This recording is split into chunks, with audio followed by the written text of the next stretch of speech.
wabarakatuh. Saya akan menjelaskan tentang profil Tentara Nasional Indonesia. Yang pertama adalah Tentara Nasional Indonesia atau disebut dengan TNI adalah nama untuk angkatan bersenjata dari negara Indonesia. Pada awal dibentuk lembaga ini bernama Tentara Keamanan Rakyat atau TKR. Kemudian berganti nama menjadi Tentara Republik Indonesia atau TRI. Sebelum diubah lama namanya menjadi Tentara Nasional Indonesia, TNI hingga saat ini menjadi Tentara Nasional Indonesia atau disebut dengan TNI. TNI berhasil mewujudkan dirinya sebagai tentara rakyat, tentara revolusi, dan tentara nasional sebagai kekuatan yang baru lahir. Di samping TNI menata dirinya pada waktu yang bersamaan, harus pula menghadapi berbagai tantangan, baik dari dalam maupun dari luar negeri. Dari dalam negeri, TNI menghadapi rongrongan baik yang berdolensi politik maupun dimensi militer. Rongrongan politik bersumber dari golongan komunis yang ingin menetapkan TNI di bawah pengaruh mereka melalui Repolit, Biro Perjuangan, dan TNI Masyarakat. Yang kedua yaitu visi TNI. Terwujudnya ini yang profesional dan materi yang memiliki kemampuan proyeksi regional serta mampu berkomitmen secara global. Yang ketiga, misi TNI. Mengapa kedaulatan dan ketuhanan wilayah NKRI menjadi kekuatan regional dan berperan serta global, mendukung kebijakan politik dengan negara sebagai poros maritim dunia. Terus didirikannya TNI pada tanggal 5 Oktober 1945 dengan nama Tentara Keamanan Rakyat. TNI ini dibagi menjadi 3 angkatan. Yang pertama, TNI Angkatan Darat. Yang kedua, TNI Angkatan Laut. Yang ketiga, TNI Angkatan Udara. Selanjutnya, operasi militer. Yang pertama adalah Perang Kemerdekaan Indonesia. Terus, Operasi Trikora, Konfrontasi Indonesia sampai Malaysia, PRRI, Operasi Seroja, Operasi Tinambala. Yang selanjutnya, jenjang pangkat. Jenjang pangkat TNI adalah kepangkatan TNI. Kepemimpinan yang pertama adalah Panglima tertinggi, yaitu Presiden Joko Widodo. Yang kedua, Menteri Pertahanan Prabowo Subianto. Yang ketiga, Panglima TNI Hadi Tanjanto. TNI ini terdiri dari 3 angkatan bersenjata, yaitu TNI Angkatan Darat, TNI Angkatan Laut, TNI Angkatan Udara. Dipimpin seorang Panglima TNI, sedangkan masing-masing angkatan dipimpin oleh seorang Kepala Staf Angkatan Panglima TNI. Yang saat ini menjabat adalah Marsikal TNI Hadi Tarjo. Pada masa demokrasi, terpimpin hingga masa Orde Baru, TNI pernah digabungkan dengan Polri. Penggabungan ini dikenal secara kolektif dengan singkatan ABRI, yaitu Angkatan Bersenjata Republik Indonesia. Sesuai ketetapan MPR nomor 6 atau MPR tahun 2000 tentang pemisahan TNI dan Polri, serta ketetapan MPR nomor 6 atau MPR tahun 2000 tentang peran TNI dan Polri. Maka tanggal 30 September 2014 RUU TNI dipisahkan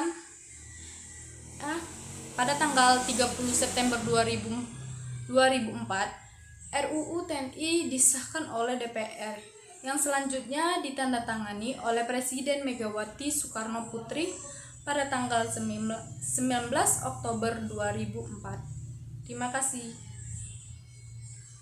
Baiklah, di sini saya akan menjelaskan mengenai fungsi dan tugas dari TNI. Di sini saya akan menjelaskan berdasarkan Undang-Undang Nomor 34 Tahun 2004 tentang TNI. TNI ini merupakan alat pertahanan negara yang berfungsi sebagai 1. Penangkal terhadap setiap bentuk ancaman militer dan ancaman bersenjata, baik dari dalam maupun dari luar negeri, terhadap kesatuan, keutuhan wilayah, dan juga keselamatan bangsa. Yang kedua, penindak terhadap setiap bentuk ancaman yang telah disebutkan sebelumnya. Dan yang ketiga, sebagai pemulih terhadap kondisi keamanan bangsa yang terganggu akibat kekacauan keamanan. Dalam melaksanakan fungsi tersebut, TNI ini merupakan komponen utama sistem pertahanan negara. Adapun tugas pokok dari TNI ini ialah menegakkan kedaulatan bangsa, menjaga keutuhan wilayah negara, berdasarkan Pancasila dan Undang-Undang Dasar Republik Indonesia tahun 1945, serta melindungi segenap bangsa dan seluruh tumpah darah Indonesia dari ancaman dan gangguan terhadap keutuhan bangsa dan negara. TNI ini memiliki 3 bagian, ada TNI Angkatan Darat, TNI Angkatan Laut, dan juga TNI Angkatan Udara. TNI Angkatan Darat ini memiliki 4 tugas. Yang pertama, melaksanakan tugas TNI Matra Darat di bidang pertahanan. Yang kedua, melaksanakan tugas TNI dalam menjaga keamanan wilayah perbatasan dengan negara lain. Yang ketiga, melaksanakan tugas TNI dalam pembangunan dan pengembangan kekuatan Matra Darat. Dan yang terakhir, melaksanakan pemberdayaan wilayah pertahanan di darat.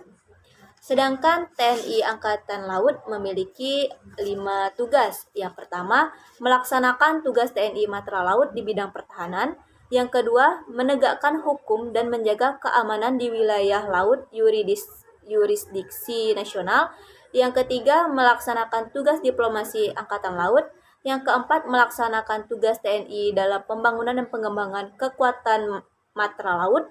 Dan yang kelima, melaksanakan pemberdayaan wilayah pertahanan laut. Yang selanjutnya ada TNI Angkatan Udara. TNI Angkatan Udara ini memiliki 4 tugas. Yang pertama, melaksanakan tugas TNI Matra Udara di bidang pertahanan. Yang kedua, menegakkan hukum dan menjaga keamanan di wilayah udara yurisdiksi nasional. Yang ketiga, melaksanakan tugas TNI dalam pembangunan dan pengembangan kekuatan Matra Udara. Dan yang terakhir, melaksanakan pemberdayaan wilayah pertahanan udara. Sekian pemaparan dari saya mengenai fungsi dan tugas dari TNI. Baiklah, seperti yang kita ketahui sebelumnya bahwasannya TNI merupakan aparat negara yang bergerak dalam bidang pertahanan. TNI memiliki 2 tugas secara garis besar, yaitu operasi militer perang dan operasi militer selain perang. Nah, di sini saya akan membahas operasi militer selain perang, yang dimana operasi militer selain perang ini merupakan operasi pengamanan dari TNI yang dilakukan pada pengamanan presiden secara VIP, pengamanan pilkada, pengamanan Natal dan Tahun Baru, serta event-event lainnya yang dilakukan di dalam negara. Pada pola kinerjanya, guna merealisasikan kinerjanya, TNI biasanya bekerjasama dengan anggota Polri, yang dimana pihak TNI akan melakukan koordinasi dengan pihak Polri. Jika di Mabes, itu Panglima TNI akan melakukan rapat dengan Kapolri, dan jika di bagian Pangdam atau Kodam itu akan diwakilkan oleh Pangdam atau Kapolda, dan di bagian kabupaten atau kota itu akan diwakilkan oleh Dandim atau Kapolres. Nah, selain dengan TNI dengan Polri, TNI juga dapat bekerjasama dengan pihak ASN, yang dimana di sini Pak Dandim akan melakukan koordinasi dengan pihak Polri, yaitu diwakilkan oleh Kapolres, dan pihak ASN diwakilkan oleh wali kota. Nah, biasanya di rapat ini disebut dengan rapat 3 pilar, dikarenakan di dalam kota dan kabupaten itu memiliki tiga pimpinan inti, yaitu Kapolres, Dandim, dan wali kota. Begitu juga dengan dengan bagian provinsi maupun pusat, yang dimana provinsi di situ ada gubernur, Pangdam, dan Kapolda, dan di pihak pusat di situ ada Panglima TNI, Kapolri, dan Presiden. Ya, sekian dari saya. Semoga bermanfaat bagi kalian semua. Jika ada salah kata atau kata-kata yang rancu atau terpatah-patah, saya mohon maaf. Kepada Allah saya mohon ampun. Wabillahi taufiq wal hidayah. Wassalamualaikum warahmatullahi wabarakatuh.